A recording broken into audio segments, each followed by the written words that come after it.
जय श्री राधे कृष्ण। आप सभी का आपके अपने YouTube channel VK Mishra present में बहुत बहुत स्वागत है। आइए आज आप सब सुनेंगे महालक्ष्मी व्रत की कथा।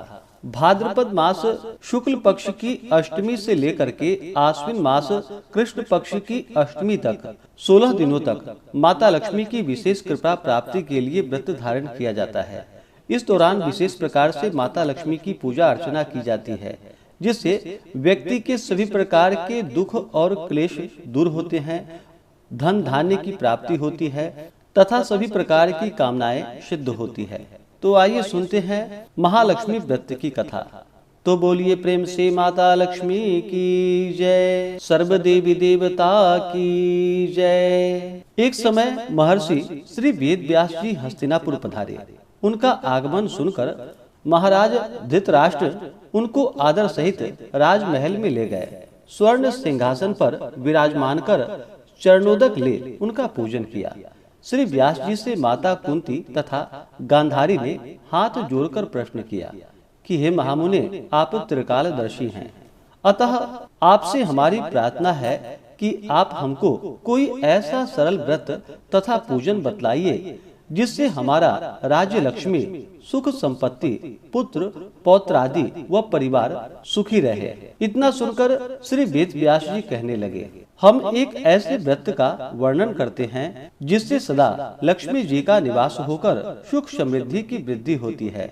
यह श्री महालक्ष्मी जी का व्रत है, जिसे प्रतिवर्ष आश्विन कृष्ण अष्टमी को विधिवत किया जाता है। तब कहा कि हे महामुने, इस व्रत की विधि हमें विस्तार पूर्वक बतलाने की कृपा करें।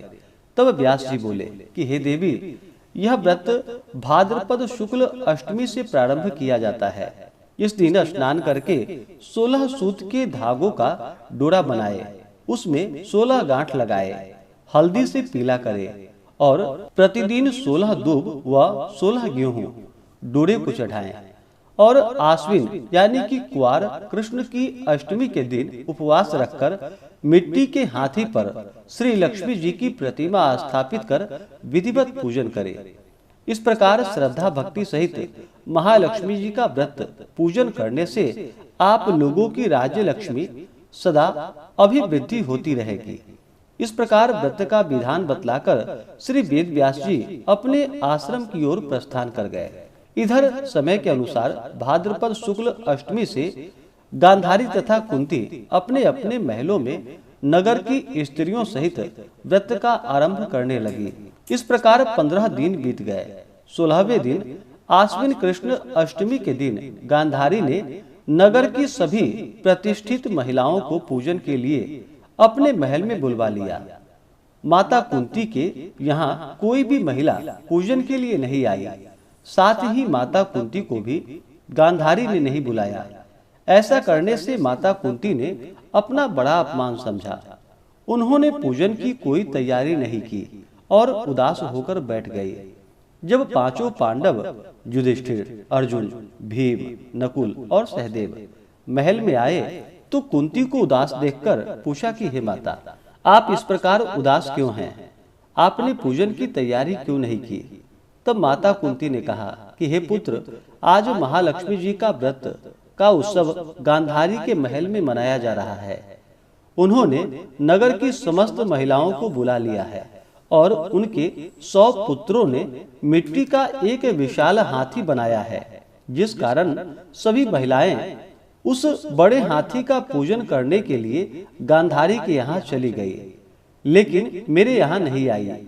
यह सुनकर अर्जुन ने कहा कि हे माता, आप पूजन की तैयारी करें और नगर में बुलावा लगवा दे कि हमारे यहाँ स्वर्ग के ऐरावत हाथी की पूजा होगी।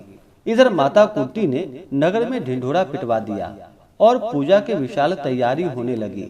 उधर अर्जुन ने स्वर्ग से ऐरावत हाथी को बुलवा लिया। इधर सारे नगर में शोर मच गया कि कुंती के महल में स्वर्ग से इंद्र का ऐरावत हाथी पृथ्वी पर उतार कर पूजा जाएगा। समाचार को सुनकर नगर के सभी नर नारी, बालक एवं वृद्धों की भीड़ एकत्रित होने लगी। उधर गांधारी के महल में हलचल मच गई। वहां एकत्र हुई सभी महिलाएं अपनी अपनी थालियां लेकर कुंती के महल की ओर जाने लगी। देखते ही देखते कुंती का सारा महल ठसाठस भर गया। माता कुंती ने ऐरावत को खड़ा करने हेतु अनेक रंगों के चौक पुरवाकर नवीन रेशमी वस्त्र बिछवा दिए। नगरवासी स्वागत की तैयारी में फूलमाला, अबीर, गुलाल, केशर हाथों में लिए पंक्तिबद्ध होकर खड़े थे। जब स्वर्ग से ऐरावत हाथी पृथ्वी पर उतरने लगा तो उसके आभूषणों की ध्वनि गूंजने लगी। ऐरावत के दर्शन होते ही जय जयकार के नारे लगने लगे। सायंकाल के समय इंद्र का भेजा हुआ हाथी ऐरावत माता कुंती के भवन के चौका में उतर आया। तब सब नारियों ने पुष्पमाला, अबीर, गुलाल, केशर आदि सुगंधित पदार्थ चढ़ाकर उसका स्वागत किया। राज्य पुरोहित द्वारा ऐरावत पर महालक्ष्मी जी की मूर्ति स्थापित करके वेद मंत्रोच्चारण द्वारा पूजन किया गया। नगरवासियों ने भी महालक्ष्मी पूजा की। फिर अनेक प्रकार के पकवान लेकर ऐरावत को खिलाया और यमुना का जल उसे पिलाया। फिर राज्य पुरोहितों द्वारा स्वस्ति वाचन करके महिलाओं द्वारा महालक्ष्मी का पूजन कराया गया। इसके बाद 16 गांठों वाला डोरा लक्ष्मी जी को चढ़ाकर अपने अपने हाथों में बांध लिया। ब्राह्मणों को भोजन कराया गया। दक्षिणा के रूप में स्वर्ण आभूषण, वस्त्र आदि दिए गए। तत्पश्चात महिलाओं ने मिलकर मधुर संगीत लहरियों के साथ भजन कीर्तन कर संपूर्ण रात्रि जागरण कर महालक्ष्मी व्रत का जागरण किया। और फिर दूसरे दिन प्रातः राज्य पुरोहित द्वारा वेद मंत्रोच्चारण के साथ जलाशय में महालक्ष्मी जी की मूर्ति का विसर्जन किया गया। फिर ऐरावत को विदा कर इंद्रलोक को भेजा गया। इस प्रकार जो स्त्रियां श्री महालक्ष्मी जी का विधि पूर्वक व्रत एवं पूजन करती हैं, उनके घर धन धान्य से पूर्ण रहते हैं तथा उनके घर में महालक्ष्मी जी का सदा निवास रहता है। इस हेतु महालक्ष्मी जी की यह स्तुति अवश्य करनी चाहिए। महालक्ष्मी नमस्तुभ्यम, नमस्तुभ्यम सुरेश्वरी, हरि प्रिये नमस्तुभ्यम, नमस्तुभ्यम दयानिधे। तो बोलिए प्रेम से माता लक्ष्मी की जय, सर्वदेवी देवता की जय। इसी प्रकार से जो भी भक्त सच्ची श्रद्धा के साथ, नियम और निष्ठा के साथ भाद्रपद मास शुक्ल पक्ष की अष्टमी से लेकर के आश्विन मास कृष्ण पक्ष की अष्टमी तक 16 दिनों तक माता लक्ष्मी की प्रसन्नता के लिए व्रत को धारण करती हैं। इस दौरान उनका पूजन करती हैं, कथा श्रवण करती हैं, शुद्ध और सात्विकता का पालन करती हैं, प्रत्येक दिन दीपादि का दान करती हैं। इससे माता लक्ष्मी की विशेष कृपा प्राप्त होती है, जिससे कि घर की सभी प्रकार की दुख और दरिद्रताएं दूर हो जाती है। घर में सुख समृद्धि का आगमन होता है और माता लक्ष्मी जी की कृपा से सभी प्रकार के मनोरथ की सिद्धि होती है। तो आशा करता हूँ कि यह जानकारी आपको अच्छा लगा हो।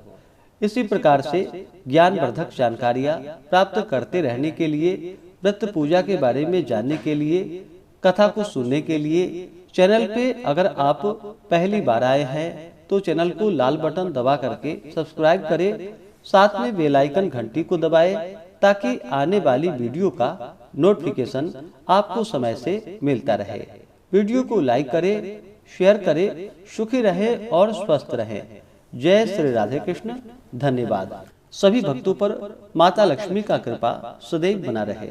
मिलते हैं फिर अगले वीडियो में, तब तक के लिए धन्यवाद।